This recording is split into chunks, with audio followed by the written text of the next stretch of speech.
Voici un nouveau jour qui se lève et un nouveau message qui vient à nous de la part du Seigneur.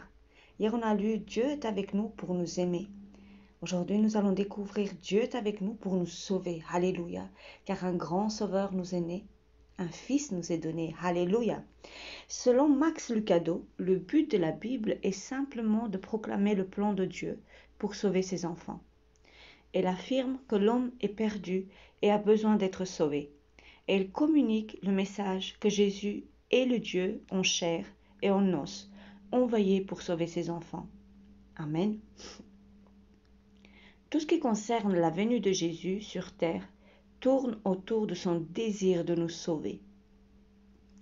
L'écrivain Luc décrit les différentes personnes qui ont rencontré le Messie promis. Marie, la mère de Jésus, accepte son mandat pour mettre au monde et élever Jésus.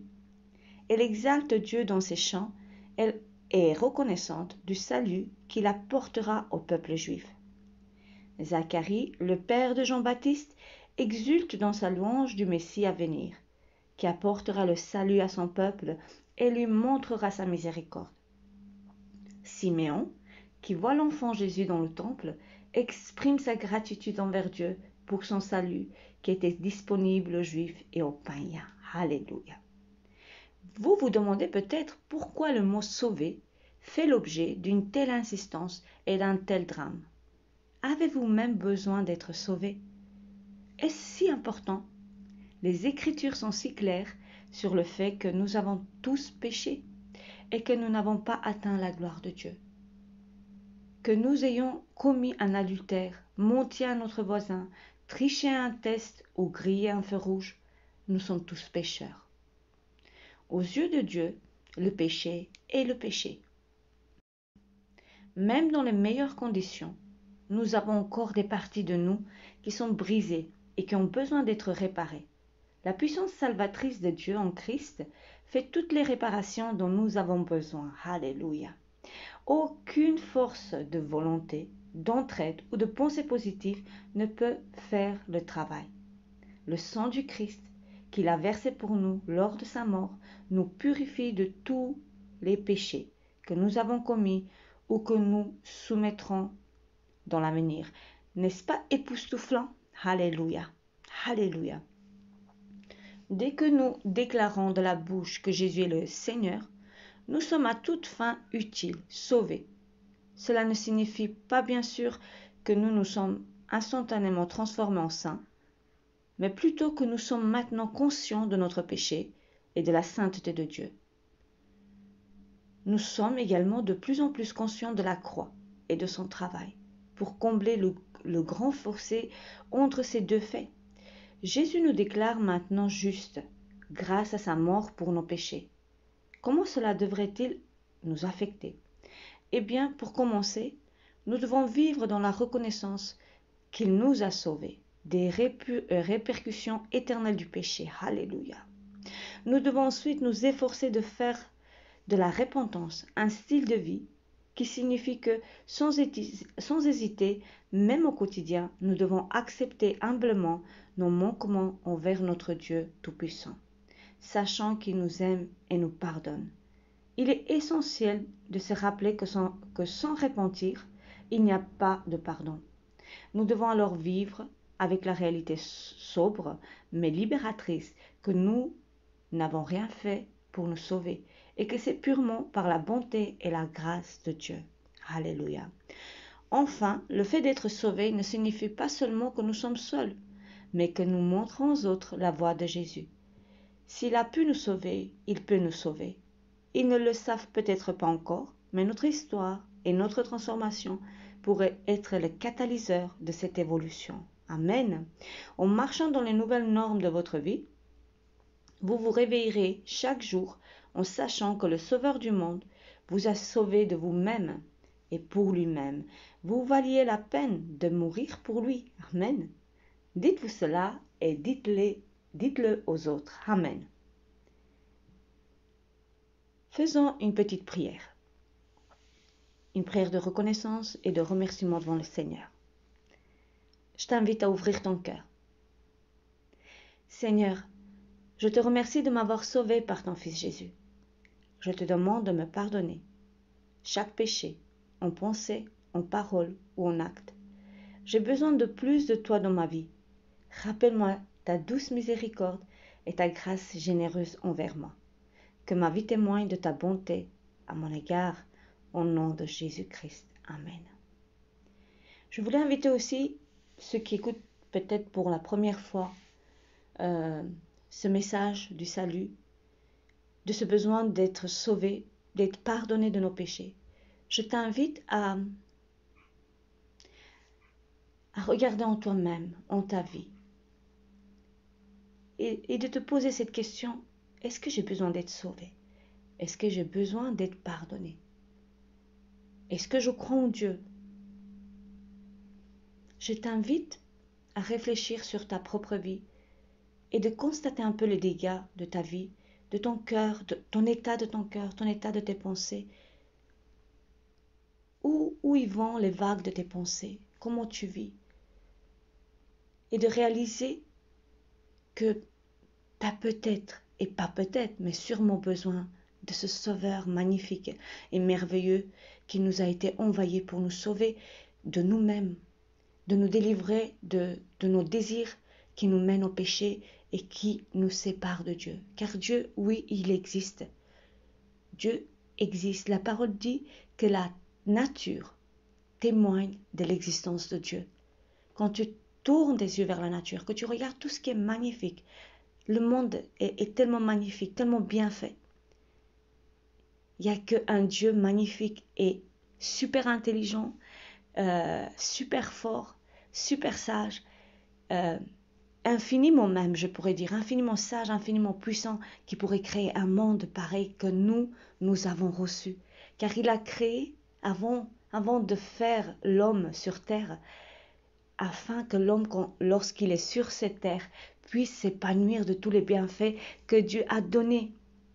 Donc tout ce que tu vois, toute la nourriture, l'eau que tu bois, l'air que tu respires, tu ne pouvais pas vivre sans ça. S'il n'y avait pas tout ça, au préalablement créé par la main de Dieu, notre être physique ne pourrait pas survivre sans tout ça. Donc Dieu, il est celui qui a créé la terre, il existe bel et bien. Mais comme on a lu, l'homme a échoué et il s'est privé de toute la gloire de Dieu. Il nous a laissé ce monde pour qu'on puisse continuer à vivre, mais sa présence s'est retirée de nous, car le péché est rentré en nous. Dans notre cœur, le péché est rentré, parce que juste Adam et Ève ont désobéi à Dieu. Maintenant, je t'invite à réfléchir à ta vie. Et le jour que tu es prêt, et j'espère au plus vite, que tu sois prêt, de dire Seigneur, révèle-moi la croix, révèle-moi que c'était tellement nécessaire que, voilà, que toi tu me sauves, que tu meurs à la croix pour mes péchés. Car la croix, c'est un grand sacrifice. Et si tu te donnes à Dieu, tu découvriras tout le mal que Dieu s'est donné pour pouvoir nous racheter et nous donner à nouveau de sa présence, de sa glorieuse présence, que nous pouvons aujourd'hui encore lui parler, car ce n'était pas comme ça avant. Donc si tu es prêt un jour, ou même à cet instant, dis Seigneur, je t'invite dans ma vie, je reconnais que tu es le Sauveur, que j'ai besoin dans ma vie, j'ai besoin que tu me sauves du péché, que tu me sauves, que tu me pardonnes. Je reconnais mes erreurs, je reconnais ma vie de pécheur, de pécheresse, que j'ai marché selon mes désirs, dans l'innocence, sans savoir, ou peut-être tout en sachant, j'ai fait le mal. Je te prie de me pardonner. Et viens me délivrer du péché, viens me délivrer de moi-même. Change et transforme ce cœur. Je veux que tu me donnes un cœur nouveau, un cœur avec ton Esprit Saint au-dedans, qui va transformer toute ma vie et qui va me mener dans le chemin de la sainteté, dans le chemin dans lequel toi tu m'appelles, car tu es la vie, tu es le chemin, tu es la vérité. Je veux marcher dans ton chemin de vérité et je veux recevoir la vie qui est en toi, la vie éternelle. Alléluia. Aujourd'hui, si tu fais cette prière, tu deviens un enfant de Dieu. Tu deviens un être à part pour lui. Et je t'invite à te laisser transformer chaque jour, de ne pas t'arrêter à cette prière, mais de venir chaque jour devant l'Éternel, lire sa parole et parler au Saint-Esprit et de lui dire, Saint-Esprit, transforme-moi, ouvre mes yeux, que je vois, que je touche la gloire de Dieu. Alléluia, alléluia. Je bénis l'Éternel si aujourd'hui vous avez fait cette prière. Marquez-les dans votre agenda, marquez cette date importante. Vous êtes nés de nouveau aujourd'hui. Alléluia. Nous allons continuer à lire bien le Luc 1, avant la venue de Jésus. Donc, 6 mois plus tard, Dieu envoya l'ange Gabriel dans une ville de Galilée appelée Nazareth, chez une jeune fille liée par fiançailles à un homme nommé Joseph, un descendant de David. Cette jeune fille s'appelait Marie. L'ange entra chez elle et lui dit, « Réjouis-toi, toi à qui Dieu accordait sa faveur. Le Seigneur est avec toi. » Amen. Dieu accorde une faveur énorme. Lorsque la parole de Dieu vient devant toi, lorsque tu vois un chrétien qui vient te dire, « Jésus est mort pour toi », accepte-le, cherche-le. Dieu te fait une faveur, mon ami, ma sœur, il te fait une faveur. Ne rejette pas facilement. Mais cherche Dieu en toi-même, cherche Dieu dans sa parole. Alléluia. Marie fut profondément troublée par ces paroles. Alléluia. Elle se demandait ce que signifiait cette salutation. L'ange lui dit alors, « N'aie pas peur, Marie, car Dieu t'a accordé sa faveur. Amen. Voici bientôt, tu seras enceinte et tu mettras au monde un fils, tu le nommeras Jésus. Il sera grand, il sera appelé fils du Très-Haut, et le Seigneur Dieu lui donnera le trône de David, son ancêtre. Il régnera éternellement sur le peuple issu de Jacob, et son règne n'aura pas fin. » Aujourd'hui, si tu entends la parole de Dieu à cet instant, sache que Dieu te fait une faveur. Une faveur. Ne la rejette pas. Alléluia. Alors Marie dit, « Mon âme chante la grandeur du Seigneur, et mon esprit se réjouit à cause de Dieu mon Sauveur. » Alléluia.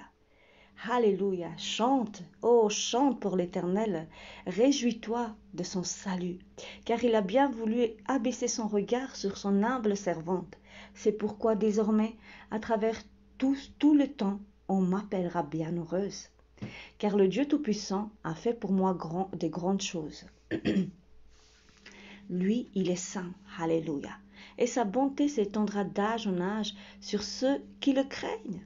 Il est intervenu de toute sa puissance et il a dispersé les hommes dont le cœur était rempli d'orgueil. Il a précipité les puissants de leur trône et il a élevé les humbles. Il a comblé de bien ceux qui sont affamés. Oh, soyons affamés pour Dieu, alléluia. Et il a renvoyé les riches les mains vides. Ce n'est pas les riches ceux qui sont de ce monde, ceux qui ont l'argent. Ils n'ont rien de plus que leur argent et leur richesse. S'ils n'ont pas Dieu dans le cœur, ils n'ont rien. Ils n'ont rien. On peut être pauvre sur cette terre, mais en ayant Jésus-Christ dans notre cœur, on est les plus riches du monde. Et Dieu qui est fidèle, il aidera celui qui est pauvre. Il ne le laissera pas dans la disette. Il ne le laissera pas dans la famine. Il ouvrira les portes de bénédiction. Il lui donnera travail. Il lui donnera santé. Car Dieu est le Dieu de bénédiction, le Dieu de multiplication. Avez-vous vu et remarqué que toutes les plantes, tous les arbres, ils ont un but, ils se multiplient, ils donnent la sémence et ils se développent. Ils se développent. À chaque fois que tu plantes une plante, tu vois qu'elle a plusieurs feuilles qui se développent. Et il y a les fleurs, plusieurs fleurs qui viennent. Elles ne restent pas seules. Elles ne restent pas seules. Alléluia. Alléluia. Dieu est celui qui peut transformer ta vie et la rendre prospère. Prospère, je ne parle pas seulement de l'argent, mais je sais que Dieu peut aider les gens à prospérer, à avoir ce qu'il leur faut, tout ce dont ils ont besoin. Alléluia. Donc, il a comblé de bien ceux qui sont affamés. Il a renvoyé les riches les mains vides. Oui, il a pris en main la cause d'Israël. Aujourd'hui, l'Éternel prend ta cause dans ses mains. Donne-lui ta vie. Dis-lui, Seigneur, je te donne ma vie. transforme ma vie. Manifeste-toi dans ma cause, dans mes soucis et viens les transformer. Alléluia. Je suis joyeuse d'entendre la parole de Dieu. Ça me donne tellement du punch, de la foi qui me donne la joie. Alléluia. Il a témoigné sa bonté au peuple qui le sert, comme il avait promis à nos ancêtres, à Abraham et à ses descendants pour tous les temps. Alléluia. Alléluia. Alléluia. Loué soit le Seigneur, Dieu d'Israël, car il est venu prendre soin de son peuple et il a délivré. Amen. Pour nous, il a fait naître parmi les descendants du roi David, son serviteur, un libérateur plein de force. Il vient d'accomplir la promesse qu'il avait faite depuis les premiers temps par la voix de ses saints prophètes, qui nous délivrerait de tous nos ennemis de tous nos ennemis et du pouvoir de ceux qui nous haïssent. Amen. Amen, mon Dieu. Alléluia, Dieu est vivant. Il manifeste sa bonté à l'égard de nos pères et il agit conformément à son alliance sainte. Il accomplit pour nous le serment qu'il a fait à notre ancêtre Abraham, de nous accorder la faveur après nous avoir délivrés de tous nos ennemis, de le servir sans crainte en étant saints et justes en sa présence. Amen. Soyons saints et justes en sa présence tous les jours de la vie. Et toi, petit enfant, tu seras appelé prophète du Très-Haut, car devant le Seigneur, tu marcheras en précurseur pour préparer sa route, en faisant savoir à son peuple que Dieu lui donne le salut et qu'il pardonne ses péchés, oh mon Dieu. Car notre Dieu est plein de compassion et de bonté, et c'est pourquoi l'astre levant viendra pour nous d'en haut, pour éclairer tous ceux qui habitent dans les ténèbres et l'ombre de la mort, et pour guider nos pas sur la voie de la paix. Amen. Si ce message ne te réjouit pas, si ce message ne t'attire pas à marcher dans la sainteté, à chercher Dieu, alors je ne sais pas. Dieu est très bon. Amen. Cet homme s'est réjoui d'avoir vu le Seigneur, car il était très âgé. Il dit, maintenant Seigneur, tu laisses ton serviteur s'en aller en paix, tu as tenu ta promesse, car mes yeux ont vu le salut qui vient de toi et que tu as suscité en faveur de tous les peuples. Il est la lumière pour éclairer les nations. Il sera la gloire d'Israël, ton peuple. Amen, amen. Eh bien, acte 4. Verset 10. Eh bien, sachez-le tous, et que tout le peuple d'Israël le sache, c'est au nom de Jésus-Christ de Nazareth que nous avons agi, de ce Jésus que vous avez crucifié et que Dieu a ressuscité. Alléluia. C'est grâce à lui que cet homme se tient là, debout devant vous, en bonne santé. Grâce à Jésus que cet homme se tient là, debout devant vous, en bonne santé, car il a reçu le Seigneur. Le Seigneur est celui qui prend soin de nous et qui veut notre bien. Dieu est avec nous pour nous aimer. Dieu est avec nous pour nous sauver, pour nous guérir et pour nous rendre plus forts. Alléluia. Il est la pierre rejetée par les constructeurs, par vous, et qui est devenue la pierre principale, la pierre d'eau. C'est en lui seul que se trouve le salut dans le monde entier. Dieu n'a jamais donné le nom d'aucun autre homme par lequel nous devions être sauvés. Seul le nom de Jésus-Christ sauve. Aujourd'hui, la vidéo était plus longue, mais sa parole nous donne la vie. Sa parole nous fortifie, sa parole nous encourage et elle nous aide à tenir sur ses promesses, nous accrochons lui et à devenir une bénédiction pour les autres aussi. Alléluia.